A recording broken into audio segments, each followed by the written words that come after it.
warahmatullahi wabarakatuh. Alhamdulillahilladzi an'amana bi nikmatil iman wal islam. Asyhadu an la ilaha illallah wahdahu la syarikalah wa asyhadu anna Muhammadan abduhu wa rasuluh la nabiyya ba'da. Allahumma sholli ala Muhammad wa ala ali Muhammad innaka Hamidum Majid. Raditu billahi rabba wa bil islami dina wa bi Muhammadin nabiyya wa rasulah. Rabbi shrah li sadri wa yassir li amri wahlul 'uqdatam min lisani yafqahu qawli. Amin ya rabbal alamin.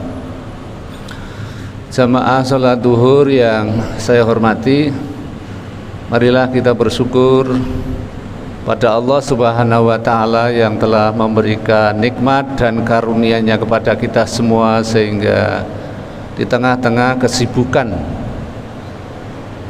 di dunia ini kita masih diberikan hidayah, maunah dan inayahnya untuk meringankan langkah kita untuk melaksanakan ibadah sholat duhur dengan berjamaah.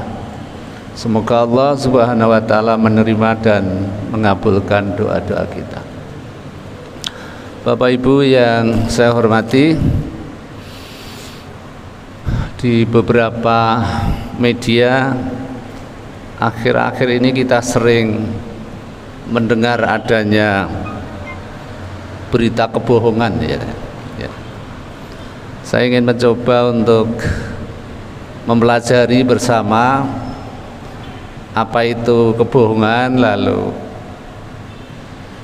akibat dan ancaman dari kebohongan itu apa. Lalu dalam Islam ada kebohongan yang diperbolehkan, dan yang terakhir apa resepnya agar kita terhindar dari kebohongan itu.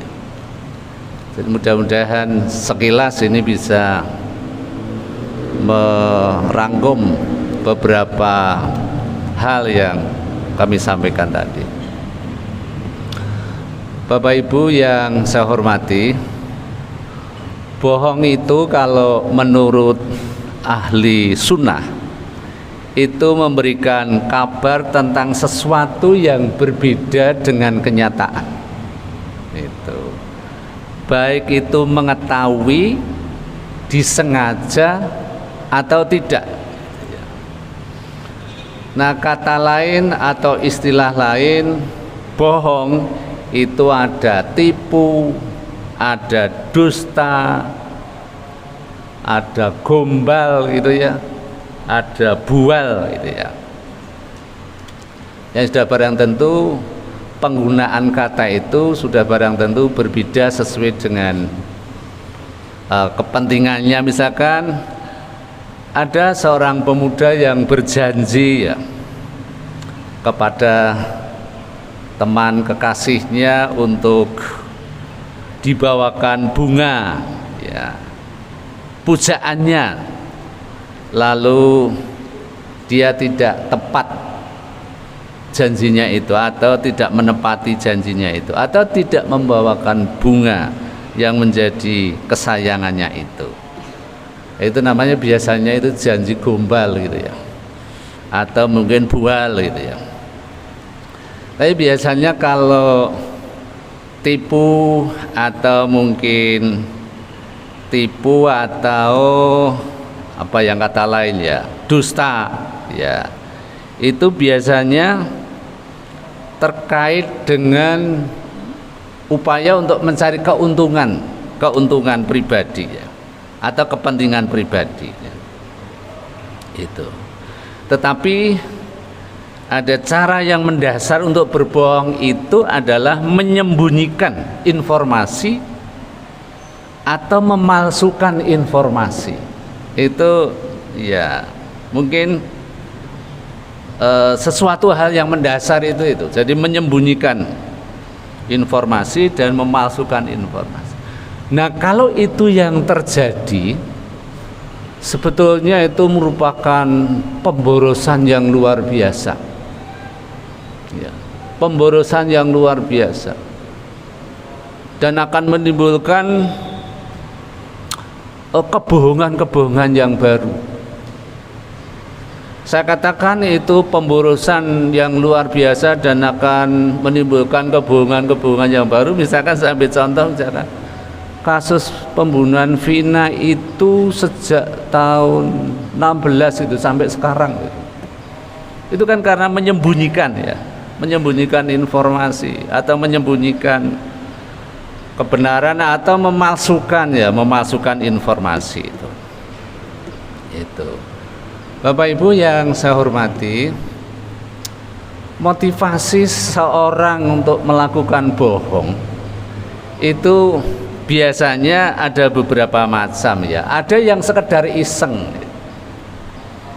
Iseng, misalkan di dalam grup WA itu kan ada yang mengatakan, wah ini nanti para pensiunan akan mendapatkan tambahan gaji pada bulan Oktober nanti 5 juta. Padahal itu yang terakhir ini hanya sebuah mimpi. Itu kan iseng gitu ya, iseng. Atau mungkin yang lainnya itu ya, gitu. Jadi iseng itu artinya ya menikmati kesenangan murahan ya, senang apabila orang lain itu bisa tertipu gitu ya. Lalu yang kedua, motivasi dari bohong itu untuk memperoleh ya kepentingan tertentu atau keuntungan tertentu. Misalkan pedagang menipu dengan harapan untuk memperoleh untung yang besar itu ya. Itu. Kemudian yang ketiga, motivasi bohong itu takut dalam situasi tercepit ya, untuk menyelamatkan diri itu ya. Itu apa, bohong itu ya, bohong itu. Bapak Ibu yang saya hormati, lalu apa akibat dan ancaman ya bagi orang yang bohong gitu ya. Orang yang bohong itu bisa mengganggu ya kehidupannya. Artinya orang yang bohong itu akan menimbulkan kesulitan di dalam mencari mitra dan partner kerja di dalam kehidupan keluarga, masyarakat, bangsa dan negara. Itu. Bahkan orang itu kalau sudah dikenal pembohong, ucapannya itu tidak akan bisa dipercaya meskipun apa yang disampaikan itu jujur atau benar. Gitu ya. Kemudian kebohongan itu akan bisa berkelanjutan ya. Berkelanjutan dan akan menciptakan kebohongan baru demi menutupi kebohongan yang sudah dilakukan. Dan itu kalau terus menjadi kebiasaan, biasanya ya menjadi kultur ya, karakter seseorang itu ya. Jadi refleks ya, refleks kebohongan itu. Kemudian orang yang bohong itu akibatnya biasanya sulit untuk dipercaya gitu ya. Tidak akan memperoleh kepercayaan dan tidak akan mendapatkan kesempatan jujur ya. Tadi meskipun apa yang disampaikan itu jujur. Kemudian merasa gelisah ya. Hidupnya tidak tenang, resah, khawatir dan lain sebagainya itu ya. Itu. Kalau ancamannya di dalam hati itu disebutkan akan dirobek mulutnya itu di alam kubur nanti. Jadi pembohong-pembohong itu akan dirobek-robek mulutnya di alam kubur itu ya. Lalu kalau di dalam apa ya, hadis itu kan banyak terkait dengan bohong itu ya. Jadi ada hadis yang menjelaskan ada 3 orang yang tidak akan dilihat oleh Allah, tidak akan diperhatikan oleh Allah. Itu orang tua yang berzina, karena biasanya orang yang berzina itu orang tua yang banyak uang itu. Kemudian yang kedua, pemimpin yang banyak dusta itu. Kemudian yang ketiga, orang fakir, orang miskin, orang tidak mampu yang sombong itu. Lalu ada juga hadis yang saya kira sangat populer bahwa ciri-ciri orang munafik itu kan kalau bicara bohong, kalau berjanji mengingkari, kalau dipercaya berkhianat itu ya. Dan kalau di dalam Al-Quran itu ada beberapa ayat yang menjelaskan tentang ancaman dari bohong itu ya. Jadi kalau di dalam surat An-Nahl ayat 105 itu Allah berfirman, A'udzubillahi minasyaitonirrajim. Innama yahtaril kadzibal ladzina la yu'minuna bi ayatillah wa ulaika humul kadzibun. Sungguh yang mengada-adakan kebohongan itu hanyalah orang yang tidak beriman kepada ayat-ayat Allah. Dan mereka itulah pembohong. Itu. Kemudian kalau di dalam surat An-Nur ayat 7, wal khamisatu anna laknatullahi alaihi in kana minal kadzibin. Dan sumpah yang kelima bahwa laknat Allah akan menimpa ya, atau akan disampaikan, akan diberikan jika mereka itu berdusta ya, berdusta. Jadi ini terkait dengan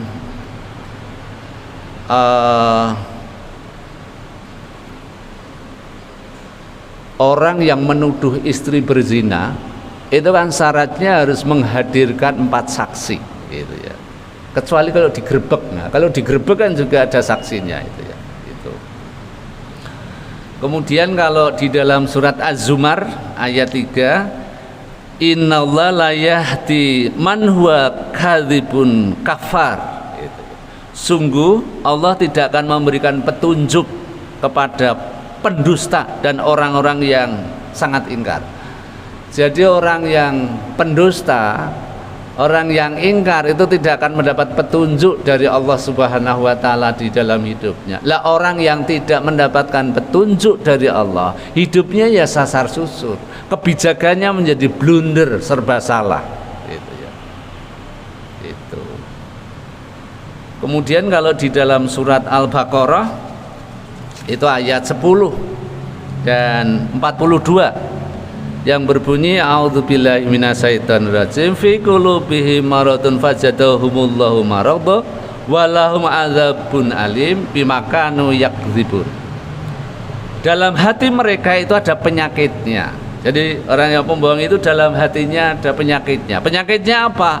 Ragu-ragu, kemudian tidak yakin akan kebenaran, munafik dan tidak beriman.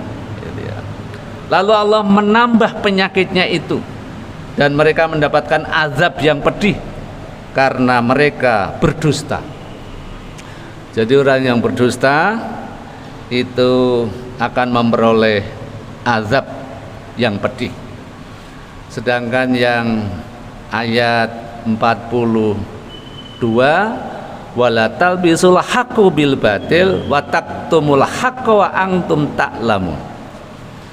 Dan janganlah kamu campur adukkan kebenaran dengan kebatilan ya, kesalahan, kebatilan itu ya kesalahan, kejahatan, kemungkaran, jangan dicampur adukkan dengan kebenaran. Dan janganlah kamu menyembunyikan kebenaran sedangkan kamu mengetahui gitu. Bapak Ibu yang saya hormati, kalau bohong yang diperbolehkan di dalam Islam itu kan biasanya itu berbohong dalam peperangan. Jadi kalau perang memang boleh bohong ya. Kemudian pada saat melakukan perdamaian atau mendamaikan kepada orang yang bertikai gitu ya, atau berselisih. Kemudian bohong kepada istri. Cuman bohong kepada istri itu dalam rangka membuat suasana kenyamanan dalam keluarga, misalkan kok masakannya kok asin gitu ya, itu ya ini lain kali dikurangi dikit ya, pokoknya dengan bahasa-bahasa yang santun, yang baik gitu ya.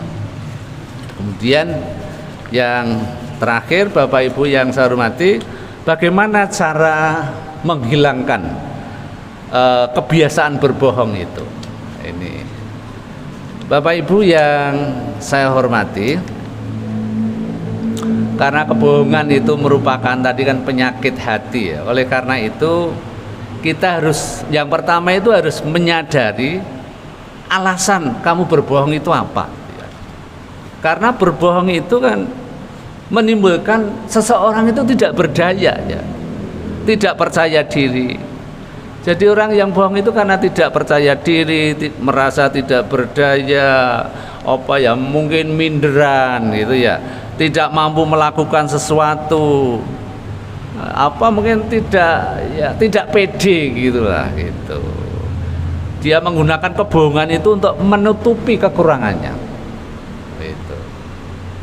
Itu yang nomor satu. Jadi alasan berbohong itu karena ya tidak mampu untuk berkompetisi, tidak mampu untuk bersaing di dalam hidupnya. Lah kebohongan itu ada dua, prososial dan antisosial. Gitu ya. Kalau prososial itu kebohongan yang dilakukan dengan tujuan untuk melindungi perasaan dan menghindari konflik. Gitu. Itu kebohongan prososial. Tapi kalau antisosial itu ya kebohongan yang dilakukan untuk memanipulasi orang lain untuk kepentingan pribadi. Itu apa cara menghilangkan yang pertama. Kemudian yang kedua, cara menghilangkan kebiasaan berbohong, ya kenali konsekuensi dari kebohongan itu ya. Karena bohong itu kan muncul karena adanya pembiaran ya, tidak adanya punishment ya, ketika berbohong itu diketahui. Oleh karena itu ketika orang bohong ya harus dimintai pertanggungjawaban agar tidak mengulang kembali kebohongan itu ya. Jadi misalkan memberikan keterangan yang palsu, padahal keterangan yang palsu itu kan termasuk tindak pidana gitu. Kemudian bohong itu sekali lagi akan menyulitkan di dalam menjalin hubungan dengan orang lain gitu. Lalu yang ketiga, cara untuk menghilangkan kebiasaan bohong itu melakukan refleksi diri. Contohnya bahwa orang yang bohong itu akibatnya akan dijauhi oleh teman-teman. Orang yang bohong itu akhirnya akan merugikan dirinya sendiri dan orang yang berada di sekelilingnya ya, ini harus disadari. Kalau itu yang terjadi, maka kehidupan orang yang bohong itu akan terisolir ya, karena tidak memperoleh kepercayaan di dalam hidup. Orang kalau hidup ini sudah tidak mendapatkan trust dari seseorang, dari sesama, itu ya apalah artinya hidup ini gitu ya. Serono gunane sudah tidak ada kepercayaan lagi ya. Kemudian yang keempat, cobalah kita untuk bercerita ya, Jadi ketika seseorang mengekspresikan emosi, mengekspresikan pikiran dan keluh kesah kita kepada orang lain, itu akan melatih ya, diri kita itu menjadi orang yang apa adanya.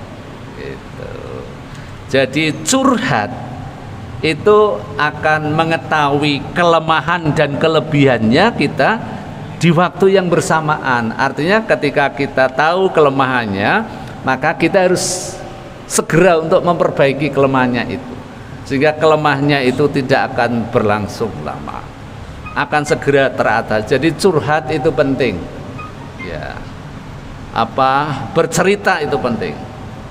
Kemudian mencoba untuk menjadi pribadi yang baik. Ya sudah barang tentu upaya untuk menjadi pribadi yang baik banyak referensi yang harus kita baca. Misalkan membaca buku self improvement ya, mengikuti kelas pengembangan diri dan lain sebagainya. Itulah Bapak Ibu yang saya hormati, kultum yang dapat kami sampaikan tentang kebohongan ya. Mudah-mudahan kita terhindar dari kebohongan, karena kebohongan itu, bohong itu masuk ala wa qaulu zur, itu masuk dosa besar itu. Dan resikonya tadi, orang yang bohong itu tidak akan memperoleh trust atau kepercayaan di dalam kehidupan keluarga, masyarakat, bangsa dan negara. Kurang lebihnya mohon maaf. Assalamualaikum warahmatullahi wabarakatuh.